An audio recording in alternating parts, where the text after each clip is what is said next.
Chapter Kashi के मंदिरों से अचानक क्यों गायब हो रही है साईं बाबा की मूर्तियां। साईं बाबा से जुड़ी वो खबर जिसने पूरे देश में हड़कंप मचा दिया है।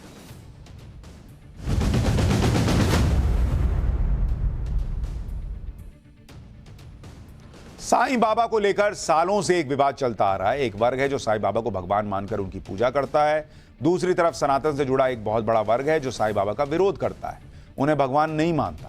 लेकिन इस बार यह विरोध इतना बढ़ गया कि सनातन मंदिरों से साईं बाबा की मूर्तियां हटनी शुरू हो गई। यह वाराणसी का प्रसिद्ध बड़ा गणेश मंदिर है जिसकी तस्वीर हम आपको दिखा रहे हैं, जहां 11 साल पुरानी यह तस्वीर 11 साल पुरानी साईं बाबा की मूर्ति को हटा दिया गया।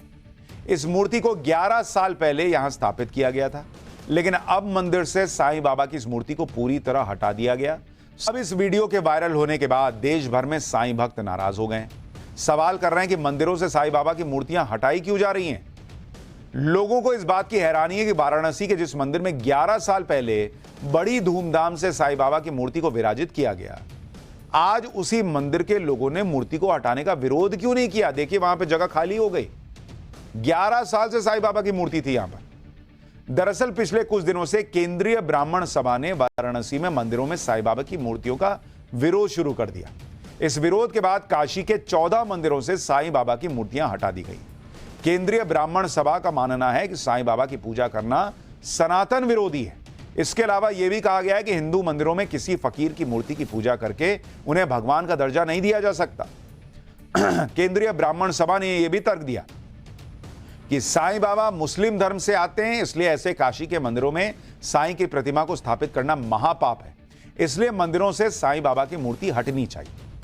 हालांकि पहले भी काशी के मंदिरों से साईं बाबा की मूर्तियां हटाई गई थी, लेकिन तब कई मूर्तियों को तोड़ा गया था। इस बार मूर्तियों को बिना किसी तरह के नुकसान पहुंचाए हटाया गया है। काशी में साईं बाबा की मूर्ति को हटाने के बाद किस तरह का माहौल है, इस पर हमारे सहयोगी की एक रिपोर्ट देखिए। इसके बाद इस मंदिर के साईं बाबा की पूजा करने वाले पुजारी ने क्या कहा है वो भी सुनवाऊंगा।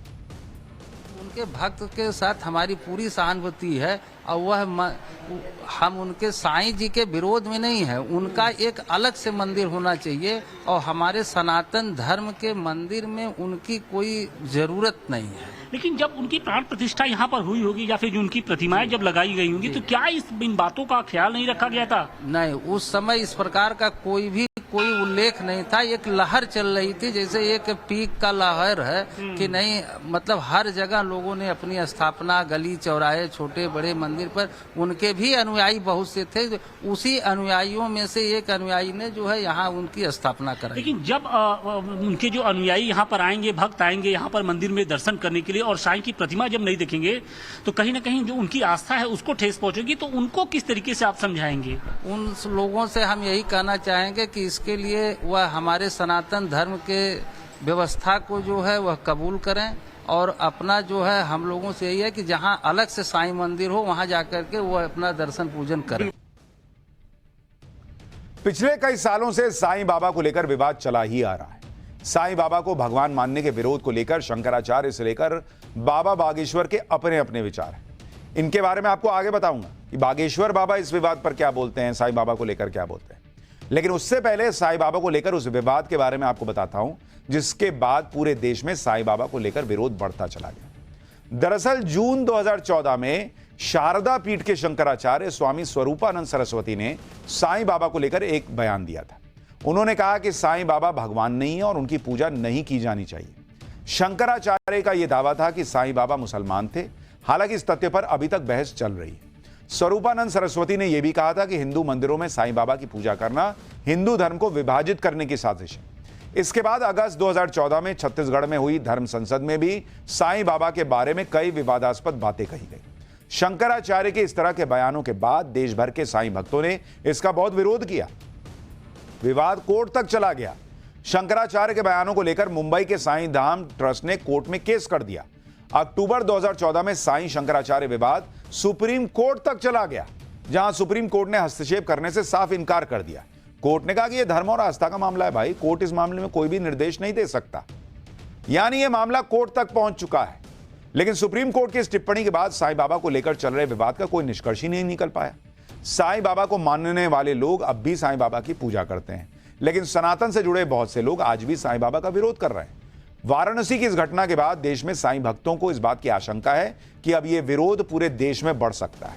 काशी में साईं बाबा की मूर्ति हटाने पर काशी के लोग क्या कह रहे हैं, पहले ये सुनिए, इसके बाद बाबा बागेश्वर का वो बयान सुनवाऊंगा जिसके बाद विवाद खड़ा हो गया था। एक भावना चली है कि जो है कि यहाँ पर पहले साईं बाबा के यहाँ प्रतिमा थी, उस समय सोच समझ करके लगाना चाहिए था यहाँ पर कि गणेश मंदिर है, यहाँ और प्रतिमा नहीं होनी चाहिए। तो पहले तो यही गलती हुई और फिर दोबारा जो है प्रायश्चित किया गया कि भाई जो है यहाँ नहीं होना चाहिए।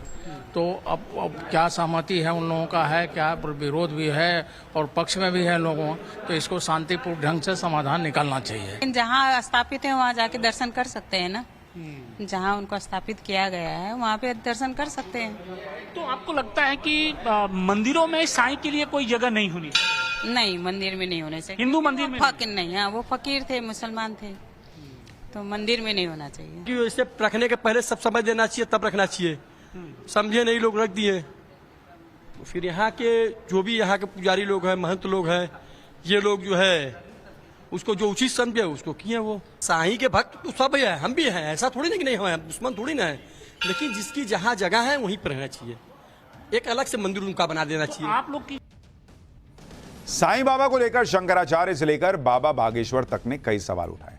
हालांकि इसका दूसरा पहलू यह भी है कि बहुत से लोगों के मन में साईं बाबा को लेकर अब भी कई सवाल हैं, इसलिए बाबा बागेश्वर के दरबार में बहुत से लोग साईं बाबा को लेकर सवाल पूछ ही लेते हैं। इस पर बाबा बागेश्वर ने क्या जवाब दिया था, पहले वो सुनिए। इसके बाद साईं बाबा पर विदेशों में किस तरह की बातें कही गई हैं उसके बारे में भी बताऊंगा। हमारे धर्म के शंकराचार्य जी ने साईं बाबा को देवताओं का स्थान नहीं दिया है,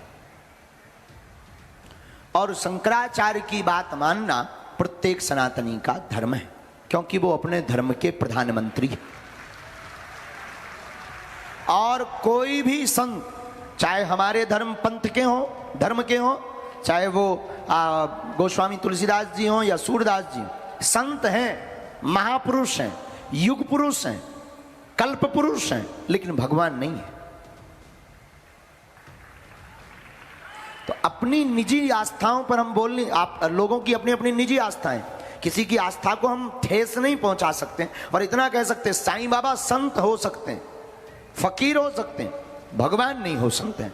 तो साईं के प्रति हमारा क्या आदर है, आप इसमें मत पड़ना और ना हमसे पूछना कि हमारा क्या आदर है। हम इतना कह सकते हैं कि जिसकी जितनी जैसी आस्था है रखनी चाहिए, पर साईं भगवान नहीं है ऐसा हमारे शंकराचार्य कहते हैं, और उनके ऊपर आप क्वेश्चन उठा सकते हैं। वैदिक धर्म की पूजा के लिए ऐसा है कि अगर कोई वैदिक धर्म में आ रहा है तो घर वापसी तो हमारा अभियान है, कोई दिक्कत नहीं। साईं बाबा कौन थे, क्या थे, इसके बारे में सटीक जानकारी किसी के पास नहीं है, क्योंकि साईं बाबा का जन्म कहां हुआ था, उनके माता पिता कौन थे, इसे लेकर सटीक जानकारी किसी के पास नहीं। इसके अलावा कोई उन्हें हिंदू बोलता है, कोई उन्हें मुसलमान कहता है, इसे लेकर हर किसी के अपने अपने तर्क हैं। दरअसल साईं शब्द फारसी का है जिसका अर्थ संत होता है। उस काल में आमतौर पर भारत के पाकिस्तानी हिस्से में मुस्लिम सन्यासियों के लिए इस शब्द का प्रयोग होता था।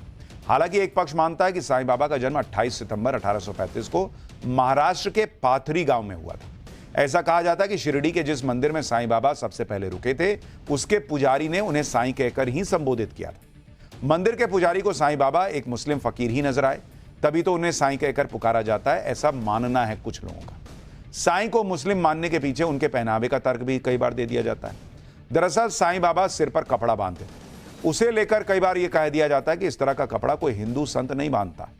इस तरह का पहनावा मुस्लिम फकीर रखते थे। इस पहनावे को लेकर एक तर्क यह भी है कि आमतौर पर हिंदू संत सिर पर बालों की लंबी जटा रखते हैं या सिर्फ पूरे सिर पर चोटी के रूप में शिखा रखते हैं, और इसीलिए अलग अलग तरह की बातें अलग अलग तरह के लोग कहते आए। उसकी वजह क्या है वो हमने आपको बताई। आपको जानकर हैरानी होगी कि साईं बाबा के रहस्यों को लेकर दुनिया के कई देशों में रिसर्च हुई है। साईं बाबा को लेकर कई रिसर्च पेपर तक लिखे गए। 1985 में इटली के संस्कृत के एक प्रोफेसर एंटोनियो रिगोपोलोस शिरडी आए थे। इन्होंने साईं बाबा पर एक रिसर्च पेपर लिखा था जिसका नाम था oral testimonies on Sai Baba. इस रिसर्च पेपर में इटली के प्रोफेसर ने शिरडी के लोगों से बातचीत की थी और सभी जवाबों को संकलित करके छापा था। इस रिसर्च पेपर के मुताबिक ही साईं बाबा की मृत्यु से कई विवाद शुरू हुए थे। हिंदू और मुसलमान दोनों बाबा के पार्थिव शरीर पर अपना हक जमाने लगे।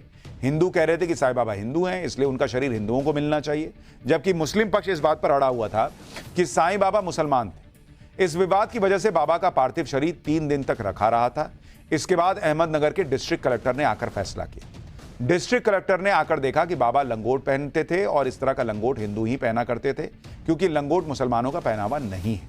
इसके बाद बाबा का पार्थिव शरीर हिंदुओं को सौंप दिया गया। साईं बाबा का अंतिम संस्कार हिंदू रीति रिवाज से हुआ था, यह इस रिसर्च पेपर में लिखा हुआ है। इस घटना के बाद ही शिरडी में साईं बाबा का भव्य मंदिर का निर्माण हुआ, जहां लाखों लोग जाते हैं। लेकिन एक बार फिर यह विवाद खड़ा हुआ है, पता नहीं कहां जाकर रुकेगा। पाठशाला में अब अगली क्लास। भारत का भगोड़ा जाकिर नाइक पाकिस्तान पहुंचा। क्या बड़ा होने वाला? भगोड़े जाकिर पर पाकिस्तान में फूलों की बारिश, रेड कारपेट पर वेलकम, क्या संकेत है? अब इसका चैप्टर।